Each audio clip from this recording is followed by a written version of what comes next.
Topic என்ன அப்படின்னா 12th standard பிசிக்ஸ்ல நம்ம 4th யூனிட்ல mutual induction between the two long coaxial solenoid.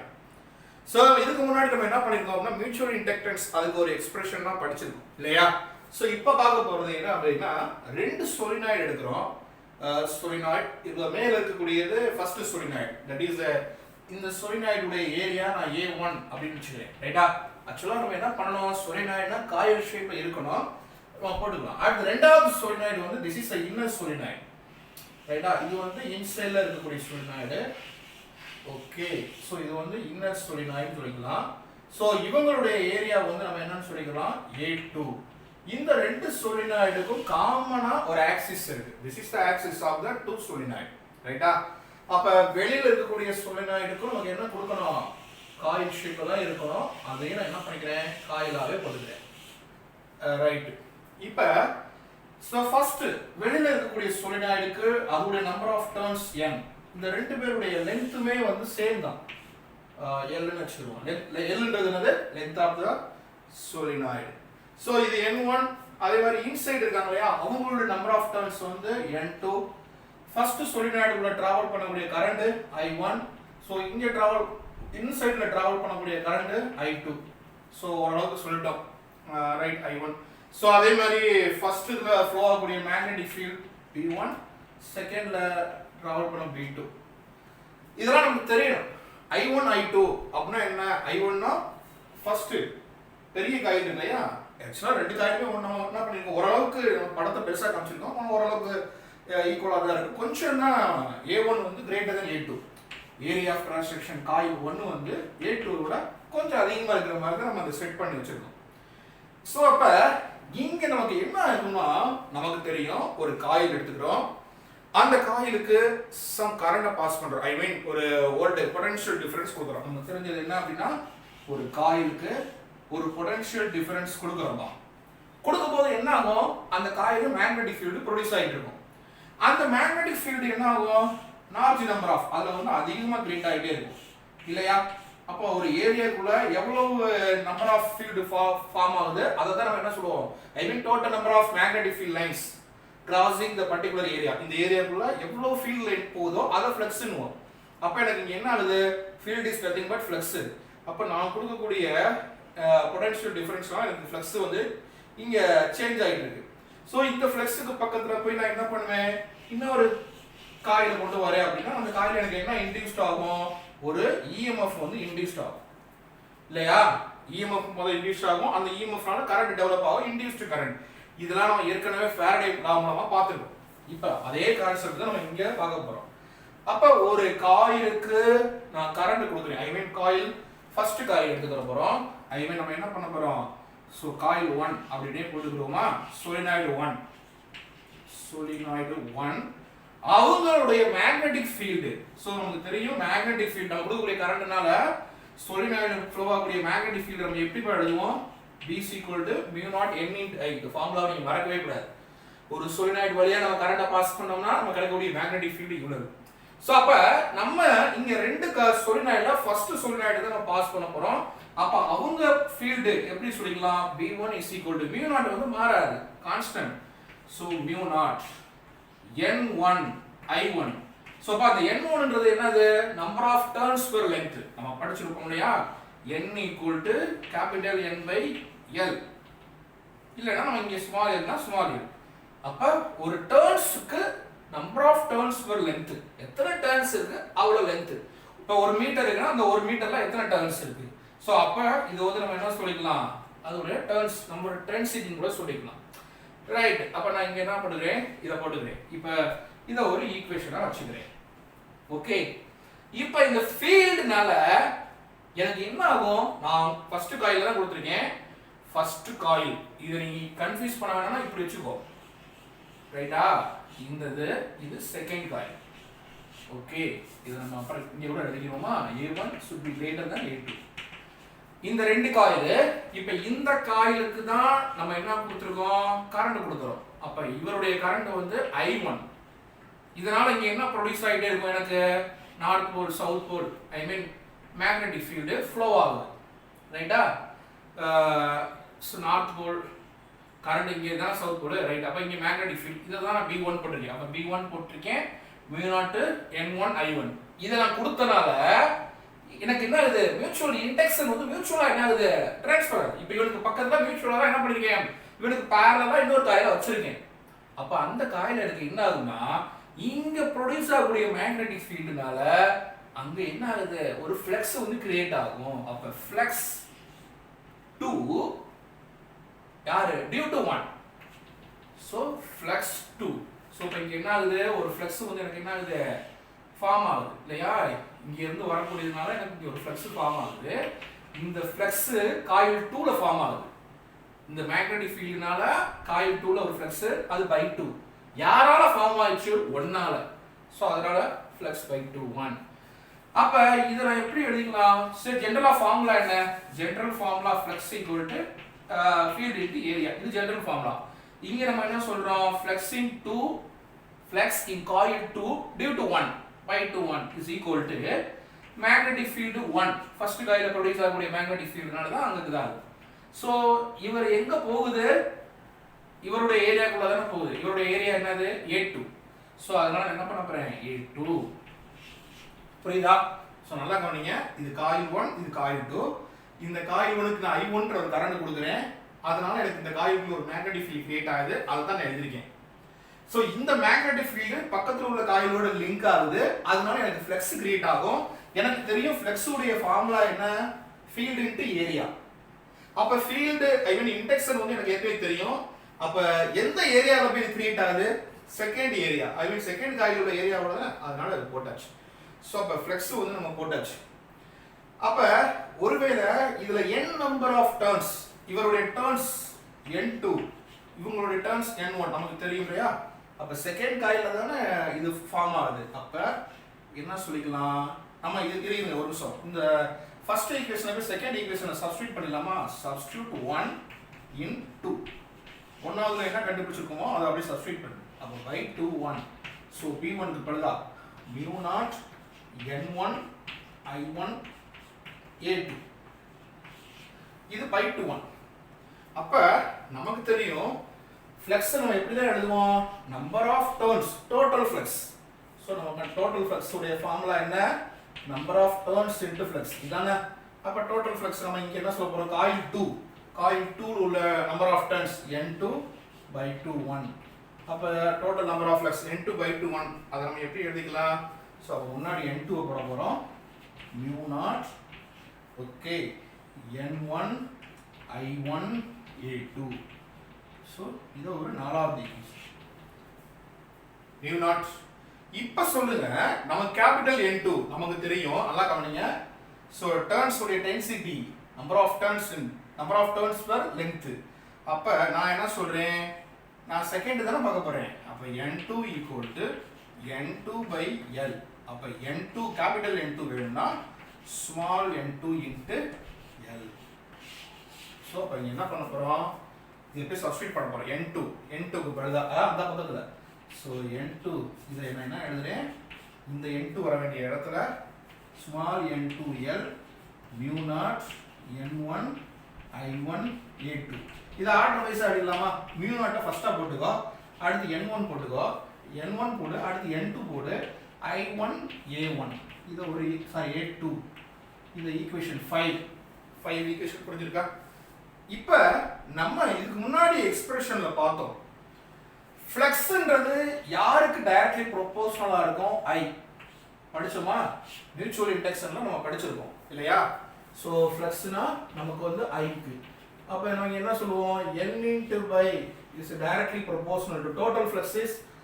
இத நம்ம எழுதும்போது ஒரு கான்ஸ்டன்ட் போடுவோம், அந்த கான்ஸ்டன்ட் தான் என்னது, கோஎஃபிஷியன்ட் ஆஃப் மியூச்சுவல் இண்டக்ஷன். அதாவது நான் இப்படி போடுறேன், n2 by 2 1 is equal to m21 I1. இந்த ஃபார்முலா படிச்சிருப்போம், ஞாபகப்படுத்தி பாருங்க. n2 by 2 1. so நமக்கு தெரியும், we know that n2 by 2 1 which is equal to m21 I2. sorry m21 நம்ம I1 ல கிரியேட் ஆகுது, I1 ல ப்ரொடியூஸ் ஆகுது கரண்ட் R. இப்போ ஈக்குவேஷன் 5 ஐயும் 6 ஐயும் கம்பேர் பண்ணி பாருங்க. ஸோ இவங்க ரெண்டு பேரும் சைடுமே n2 by 2 1 இந்த n2 by 2 1. So equate 5 and 6. Equate 5 and 6. So அப்போ 5 and 6 நீ ஈக்குவேட் பண்ண என்ன வரும் m21 i1 m21 i1 which is equal to mu naught n1 n2 i1 a2. இப்போ என்ன ஆயிரும் i1 கேன்சல் ஆயிரும். அப்ப கோஎஃபிஷியன்ட் ஆஃப் மியூச்சுவல் இண்டக்ஷன் நமக்கு தேவை அதான் தேவை. அப்ப m21 எவ்வளவு கிடைச்சிருக்கு பாருங்க mu naught n1 n2 a2.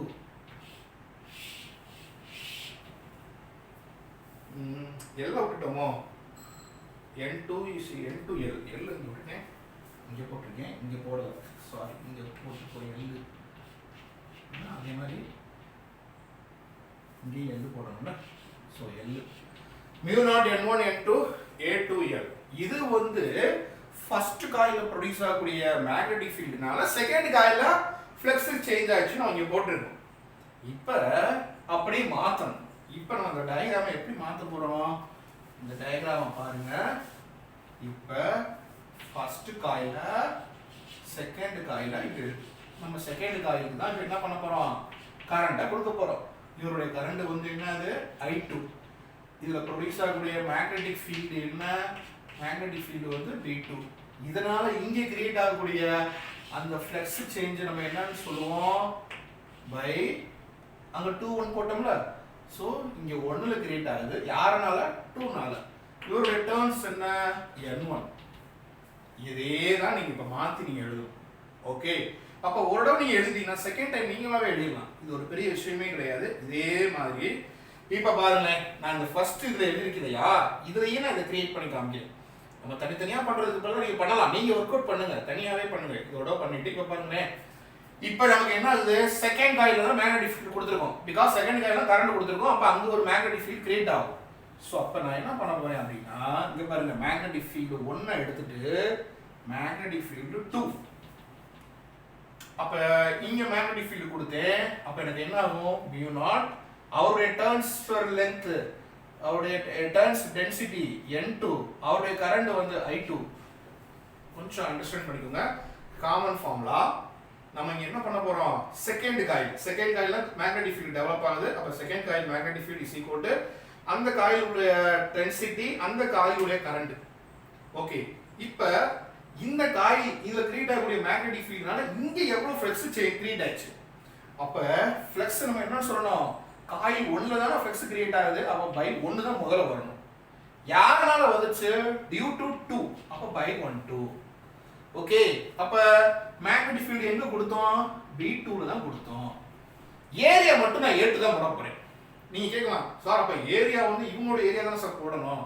ஆனா இங்க நீங்க பாத்தீங்கன்னா ஏரியா 1 பார்த்தோம்னா ஏரியா 1 ஏரியா 2 இது ரெண்டையும் கம்பேர் பண்ணி பார்த்தோம்னா ஏரியா 2 தான் வந்து ரெண்டுக்குமே காமனா இருக்கு. ஐ மீன் நடுவுல இருக்குது சரியா சென்டர்ல இருக்குது. அப்ப எனக்கு இவன் வந்து எனக்கு அவுட் சைட்லயே வந்துடுது. இவன் உள்ள கவர் பண்ணிட்டேனால இப்போ ஏரியா 1 எடுத்துனா எனக்கு அவுட் சைட்லயே வருது. அப்ப அவுட் சைடுல சில இடங்கள்ல எனக்கு என்ன ஆகும் இப்போ இந்த இடத்துலலாம் எனக்கு இண்டக்ஷன் ஒண்ணுமே இருக்காது. இங்க இண்டக்ஷன் ஒண்ணுமே இருக்காது. அப்ப எனக்கு ஒரு சில இடங்கள்ல மேக்னெட்டிக் இண்டக்ஷனை என்னால யூனிஃபார்மா கால்குலேட் பண்ண முடியல. அதனால நான் ஏரியா என்ன பண்ணிக்கிறேன் ஸோ சொலினாய்டுல நம்ம செகண்ட் சொலினாய்டு எடுத்துட்டோம் அப்படின்னாலும் அங்க நீ என்னதான் பண்ணணும் அங்க நீ ஏரியாக்கு பதிலா A2 தான் போடணும். ஓகே அப்ப சப்ஸ்டிட்யூட் இத போய் நான் என்ன பண்ண போறேன் சப்ஸ்டிட்யூட் 1 into இந்த 1வது மேக்னெட்டிக் இண்டக்ஷனை இங்க சப்ஸ்டிட்யூட் பண்ண போறேன். அப்ப 1வது எனக்கு என்ன இருக்குது சோ B2 வர வேண்டிய இடத்துல இங்க என்ன இருக்குது mu naught n2 I2 area 2 தான். இப்போ இந்த மூணு ஈக்குவேஷன் நம்ம ஈஸியா ஃபார்ம் பண்ணிட்டோம். அப்ப ஃப்ளக்ஸ் கண்டுபிடிச்சிட்டோம். அப்ப டோட்டல் நம்பர் ஆஃப் ஃப்ளக்ஸ் என்ன பண்ணனும் n into by கண்டுபிடிக்கணும். இங்க n யாரு எங்க தான் அந்த ஃப்ளக்ஸ் இருக்குது n1.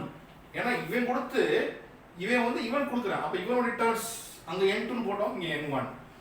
சோ by 1 ன்னு போடுறோமா n1 into by 12. சோ இங்க by 12 மாத்த முடியும் by 12 அப்படியே நீ லெஃப்ட்ல காப்பி பண்ணி அங்க எழுதணும் இல்லையா n2 வர வேண்டிய இடத்துல n1 அடுத்து n2 I2 A2 அவ்வளவுதான் ஈஸியான விஷயம் தான். இப்போ வழக்கம் போல இந்த n1 க்கு பதிலா நமக்கு என்ன ஃபார்முலா n2 n1 வேணும்னா turns density n2 is equal to n1 by L. அப்ப கேபிட்டல் n1 வேணும்னா இது ரெண்டும் நான் கிராஸ் பண்ணிக்கலாமா? அப்ப capital n1 is equal to small n1 into L. அப்ப நம்ம என்ன பண்ண போறோம்? கேபிட்டல் n1 எடுத்துட்டு small n1 L போட போறோம். ரைட்டா? அப்ப n2 I2 ஏரியா 2. அவ்வளவுதான். ரைட்டா? இப்போ ஆர்டர் வைஸா எழுதுறோம். mu naught ஃபர்ஸ்ட் எழுதுறோம். n1 n2 I1 A2 L. Okay, அடுத்து நமக்கு தெரியும் நம்ம என்ன படிச்சோம் இல்லையா?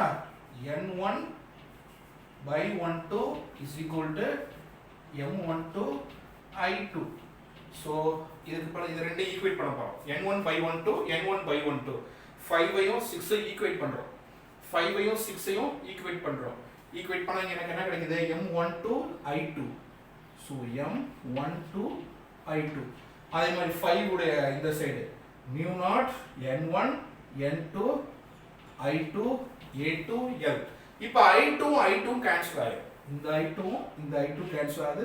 அப்ப எனக்கு தேவையான மியூச்சுவல் இண்டக்ஷன் 1 மியூச்சுவல் இண்டக்ஷன் தான் எனக்கு தேவை. 2 நால 1ல கிடைக்கக்கூடியது. அப்ப mu naught n1 n2 மாறாது, A2 மாறாது, அப்படியே வரும். அப்ப நம்ம என்ன கண்டுபிடிச்சோம்? m21 is equal to mu naught n1 n2 A2 L. நல்லா பாருங்களேன். இதுதான் நம்ம ஃபர்ஸ்ட் இதுல படிச்சோம். ஃபர்ஸ்ட் இந்த காயில நம்ம கரண்ட கொடுத்து இந்த காயில படிச்சோம் இல்லையா? அது m21. இந்த m21 இது m12. ரெண்டுக்கும் பாருங்க ஏதாவது சேஞ்சஸ் இருக்கான்னு பாருங்க. நதிங். அப்ப m12 is equal to m21 is equal to நம்ம m அப்படியே நம்ம சொல்லலாம். ஓகே, அப்ப mutual induction between the two long coaxial.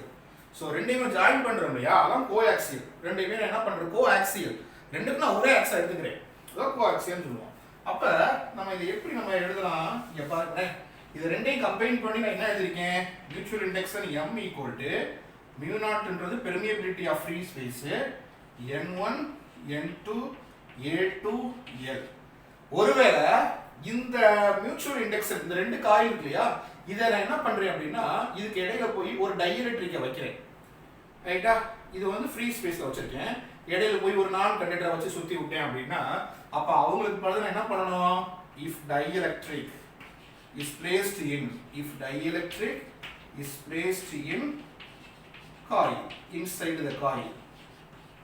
Dielectric வச்சோம்னா நம்ம என்ன பண்ணணும்? mu naught க்கு பதிலா அவருடைய பெர்மியபிலிட்டி எல்லாம் இருக்கு mu. அப்ப mutual induction m equal to mu into n1 n2 A2 L. ஓகேவா? சோ இதுதான் என்னது? ஒரு டைஎலக்ட்ரிக்கை வச்சோம்னா எனக்கு கிடைக்கக்கூடிய மியூச்சுவல் இண்டக்ஷன். நல்லா கவனிங்க. இப்ப இந்த மியூச்சுவல் இண்டக்ஷன் நான் என்ன பண்ண போறேன்னா இந்த ஏரோட கம்பேர் பண்ண போறேன். அப்ப கம்பேர் பண்ணா எனக்கு என்ன கிடைக்கும்? ரிலேட்டிவ் பெர்மியபிலிட்டி கிடைக்கும். அதோட ஃபார்முலா என்ன? mu r equal to mu by mu naught. அப்ப mu வேணும்னா எப்படி எழுதிக்கலாம்? mu is equal to mu naught into mu r.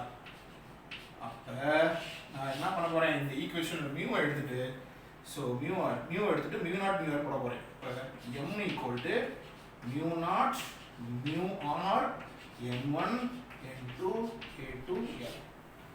so இதான் என்னது final expression for the mutual induction between the two long coaxial solenoid. okay, thank you.